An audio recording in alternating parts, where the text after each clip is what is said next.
Karibu ndugu Ibrahim Shayo. Assalamu alaikum.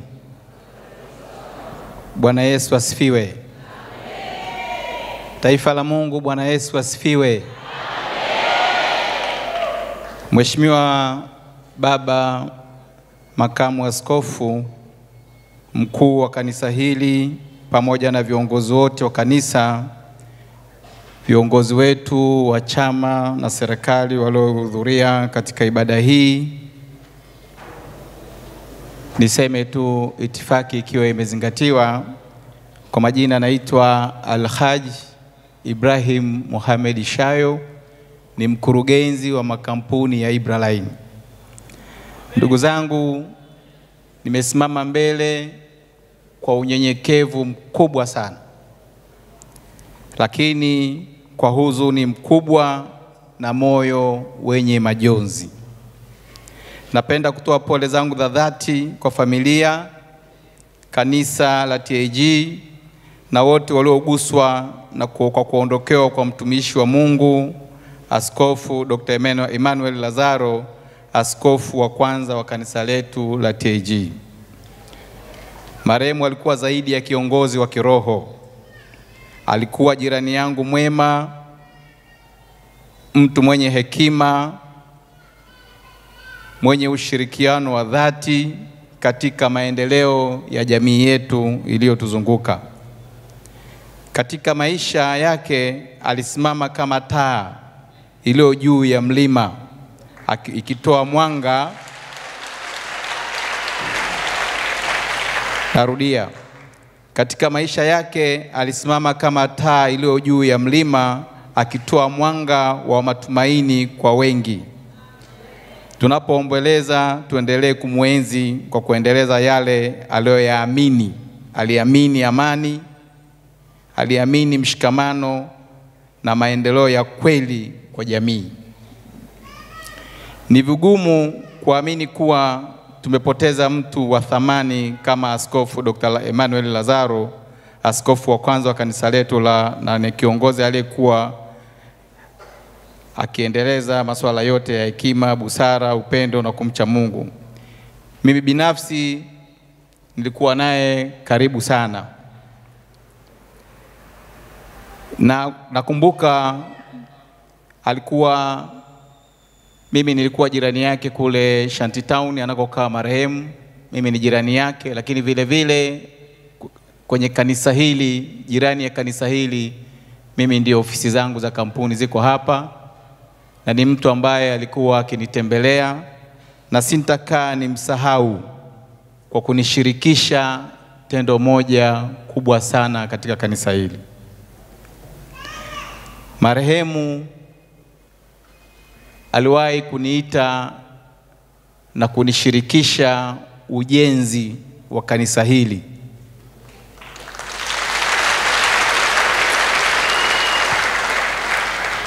Lakini wakati marehemu ananishirikisha ujenzi wa kanisa hili, alijua kabisa kwa dhati mimi imani yangu ni ya Kiislamu.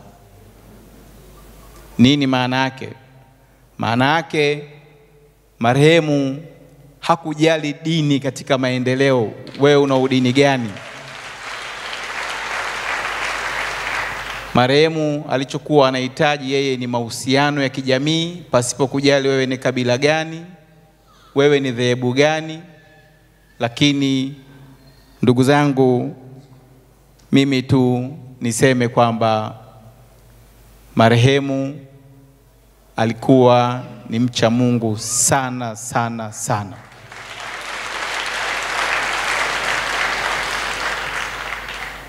Na kwa tabia zangu nisingeweza kuwa karibu na baba askofu kama asingekuwa na zile tabia ambazo ziko ndani ya roho yangu. Ndugu zangu, baba askofu ameondoka, ametuachia kazi kubwa sana. Katuachia kazi ya kuliendeleza kanisa, katuachia kazi ya kutuunganisha kati yetu sisi na wale madhehebu mengine, katuachia kazi ya kuendeleza dini hii ndani ya mkoa huu na nje ya mkoa huu.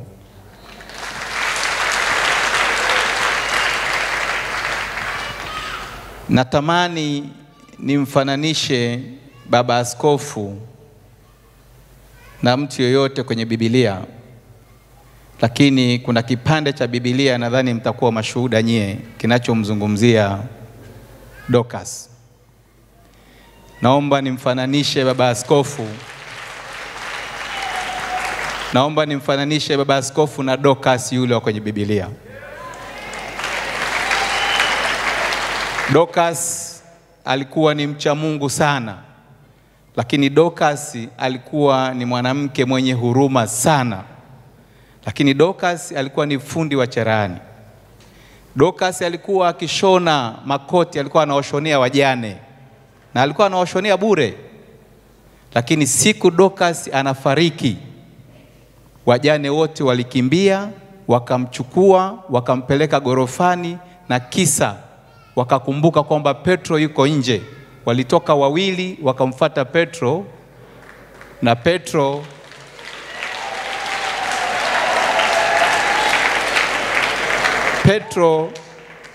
Petro akaja akapiga magoti na kumwombea Dorcas. Baada ya pale Dorcas alifungua macho yake na akanyosha mikono yake na akazungumza. Bwana Yesu asifiwe sana.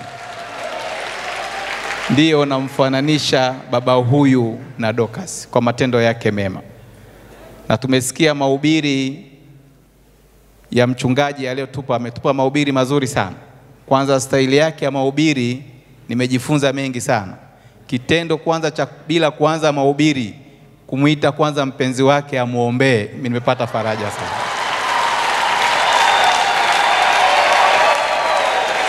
Nimepata faraja sana na nimejifunza jambo.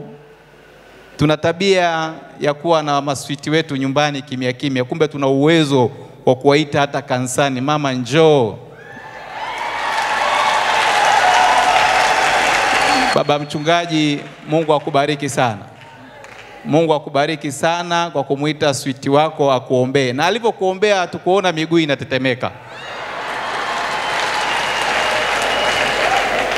Lakini vile vile baba mchungaji, nataka nikuhakikishie, na Uislamu wangu nimetoka na ile tabia ya Lazaro na yule tajiri.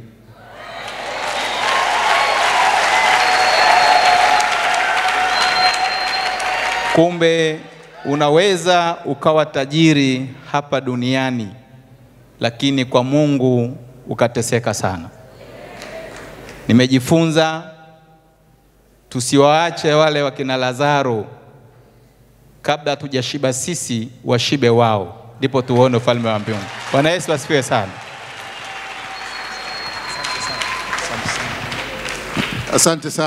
Asante sana ndugu Ibrahim Shayo. Makofi mengi. Baba alikuwa na watoto wengi. Baba alikuwa na watoto wengi,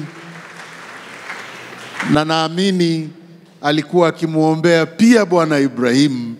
Karibu sana. Mpendwa makamu askofu mkuu na maaskofu wote wa missionari, wapendwa familia ya marehemu kiongozwa na mke wa Mheshimiwa baba askofu Daktari Mtokambali, viongozi wote wa dini na serikali mliohudhuria, waombolezaji wote, Bwana Yesu asifiwe sana. Niliyesimama hapa naitwa Martin Munisi, ni diwani wa kata ya Machame Magharibi na mwakilisha mbunge wa jimbo la Hai kwenye msiba huu. Sisi baba askofu ni mwana Hai, na tunamshukuru Mungu kwa sababu ni mwana Hai aliyezaliwa pale wilaya Hai, ambaye ameliwakilisha taifa letu vizuri, lakini amemwakilisha Yesu vizuri. Na wana Hai tumejipanga kesho kumpokea shujaa wa Injili ambaye hajapotea bali amelala.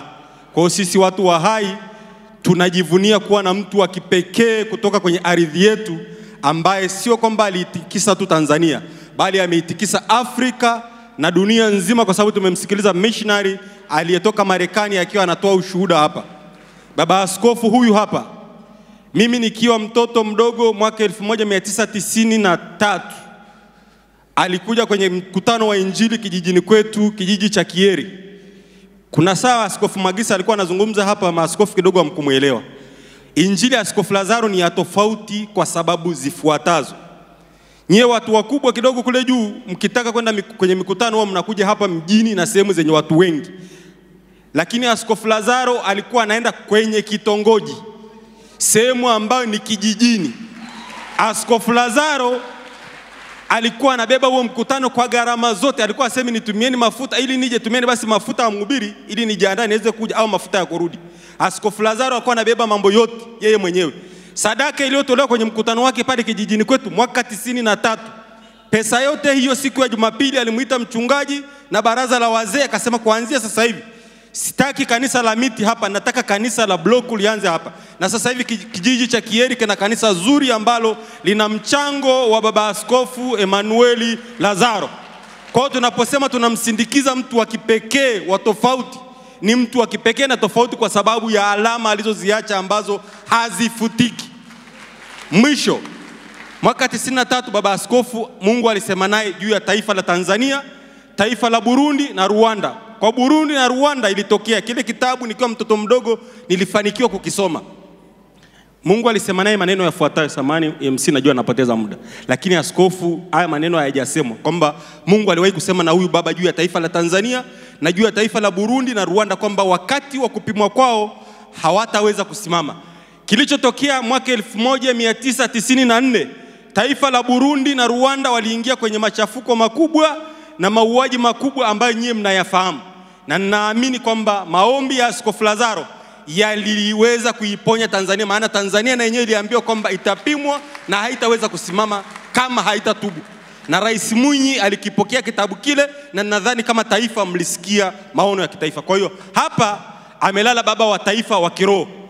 Tunapeleka historia kubwa sana Masama kesho ya mtu wa kipekee ambaye hajawahi kutokea Tanzania hii. Kwa hiyo tunaposema huyu mzee ni wa kipekee, elewa kwamba ni mzee wa kipekee, na ninaomba muige, wahubiri igeni hapa. Leteni injili kule vijijini. Kule watu hawana uwezo wa kuchangia nauli. Kule watu hawana uwezo wa kukusafirisha. Kule hakuna watu wengi, kuna roho moja tu ambaye Yesu anahitaji. Pelekeeni kule kama jinsi Lazaro alikuwa anafanya. Anaenda kuokoa roho moja kule kijijini. Baada ya kusema hayo, mbunge alisema salamu zake ataziwakilisha kidigitali kwa familia. Mungu awabariki sana, asanteni sana. Asante sana.